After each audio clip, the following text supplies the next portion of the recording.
మాట్లాడండి బాబు.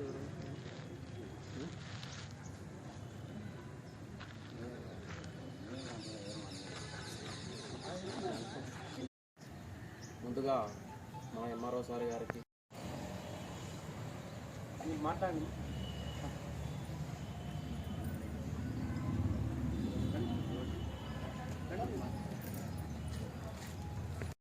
ప్రతి ఒక్కరికి కూడా స్వాతంత్ర దినోత్సవ శుభాకాంక్షలు. ఎందరో మహానుభావులు స్వాతంత్ర సాధన కోసం అసూలు బాసినారు అప్పట్లో. వారి త్యాగాల ఫలితమే నేడు ఈరోజు మనం ఇంత స్వాతంత్రం జరుపుకుంటున్నాం.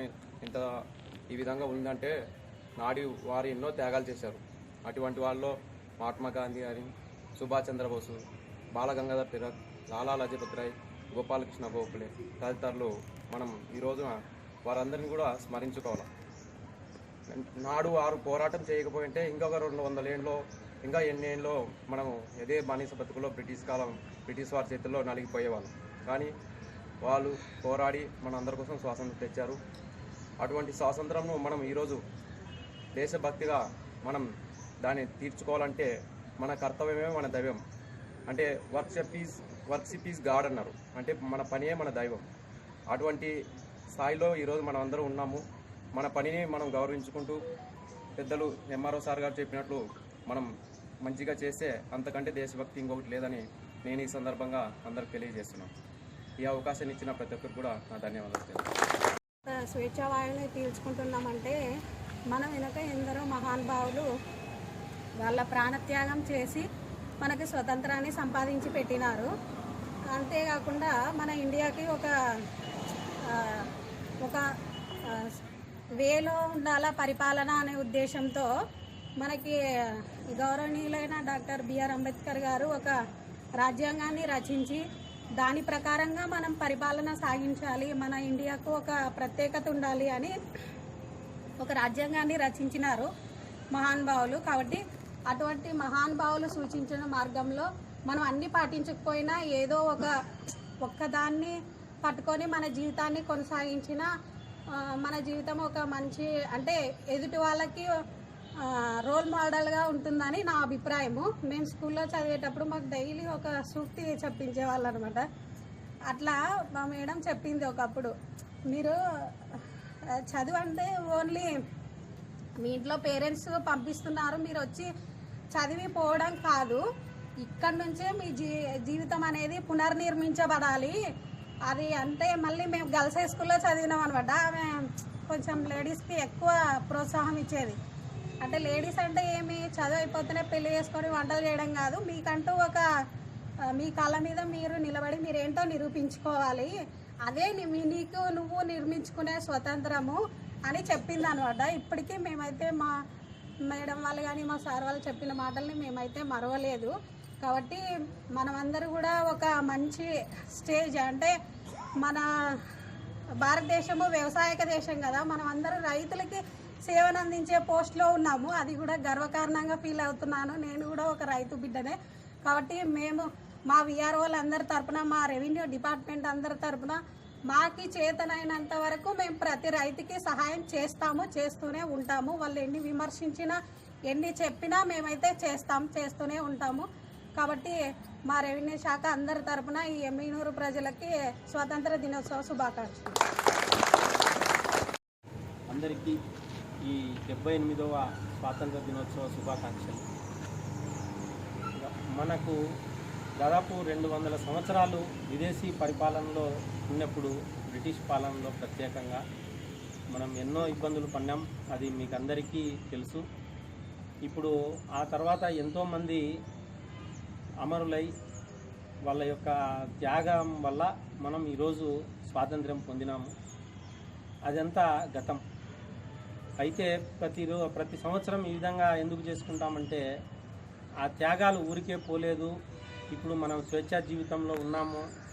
ఇప్పుడుండే భారత పౌరులమైన ప్రజలకు మనమేం చేస్తున్నాము అనేది మనం ఒకసారి పునరాలోచన చేసుకొని మనం మంచి సేవలు అందిస్తే మన డ్యూటీ మనం సక్రమంగా చేస్తే చాలు, అంతే.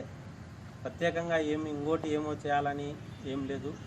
అయితే ప్రతి వ్యక్తి ఉద్యోగి మనం చేసే పనిని ఒక సేవలాగా భావించి మంచి మనసుతో వచ్చిన వాళ్ళతో మర్యాదగా పలకరించి వాళ్ళు కూడా మనలాగానే భావించి ఒకవేళ మనమే ఏదన్నా అవసరం ఉండి వేరే కార్యాలయాలకు కానీ ఇంకో చోటికి కానీ పోతే ఏ విధంగా ఇబ్బంది పడతాము, ఏదన్నా పని బాగా అయింటే బాగుండు, సక్రమంగా కొంచెం ఎవరైనా మంచిగా పలకరించింటే బాగుండు, ఎవరైనా వచ్చిన వాళ్ళని కూర్చోబెట్టింటే బాగుండు అని అనుకుంటాం.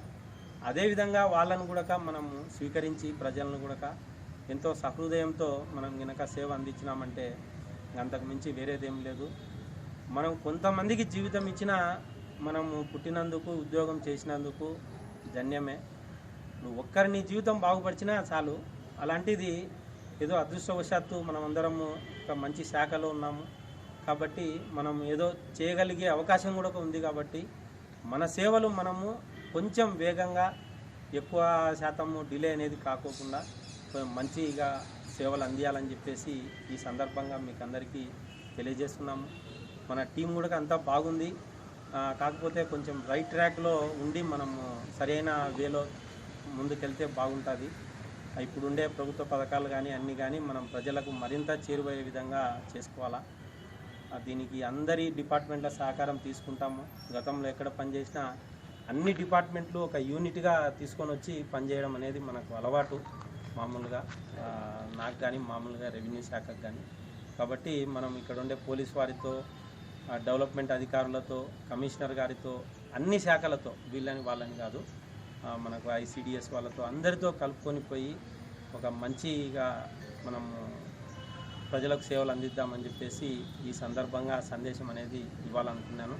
మీరు కూడా దానికి తగిన విధంగా గేరప్ అయి కొంచెం క్విక్గా బాగా పనిచేసే విధంగా తయారు కావాలా. మీకు అందరికీ మరొకసారి నా శుభాకాంక్షలు తెలియజేస్తున్నాను. Thank you.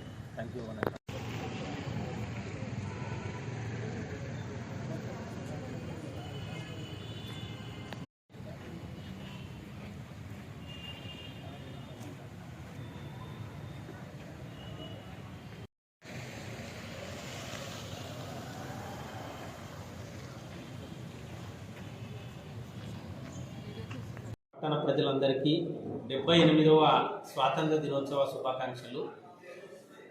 ప్రతి ఒక్కరూ శాంతితో, సంతోషంతో, సుఖంగా ఉండాలని చెప్పేసి ఎమ్మిగనూరు తహసీల్దార్గా నేను అందరికీ శుభాకాంక్షలు తెలియజేస్తూ ఆశిస్తున్నాను.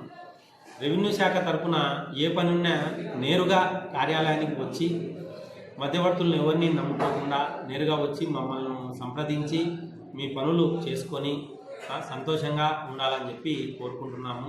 భూ సమస్యలు కానీ వేరే ఇతర ఏ సమస్యలు అయినప్పటికీ ఒక పెద్ద దిక్కుగా మేము ఉంటాము. అదేవిధంగా మన పైన కూడా ఎంతోమంది అధికారులు, ప్రజాప్రతినిధులు అందరూ ఉన్నారు. అందరం కలిసికట్టుగా ప్రజలకు సేవలు అందించేదానికి మనం నిమగ్నమై ఉన్నాం. గౌరవ ఎమ్మెల్యే గారు అయితేనేమి, ఇక్కడ సబ్ కలెక్టర్ గారు అయితేనేమి, డివిజన్ స్థాయిలో, అదేవిధంగా ఇక్కడ ఉన్నటువంటి పోలీస్ శాఖ, ICDS, MPDO గారు, కమిషనర్ గారు, అన్ని శాఖలను కలుపుకొని పోయి మంచి సేవలు అందించే విధంగా కృషి చేస్తామని చెప్పేసి ఈ సందర్భంగా ఎమ్మిగనూరు మండల మరియు పట్టణ ప్రజలందరికీ తెలియజేస్తున్నాము. ముఖ్యంగా పత్రికా రంగం వారికి కూడా శుభాకాంక్షలు. వారి ద్వారానే మేము చేసేటివి ఏవైనా కానీ పథకాలు ప్రజల్లోకి వెళ్తాయి కాబట్టి వాళ్ళు కూడా బాధ్యతగా మా పట్ల కొంచెం ప్రేమతో ఇవన్నీ ప్రచురించి ప్రజలకు మమ్మల్ని, మా శాఖను చేరువయ్యే విధంగా చేస్తారని చెప్పేసి కోరుతున్నాము. అందరికీ శుభాకాంక్షలు.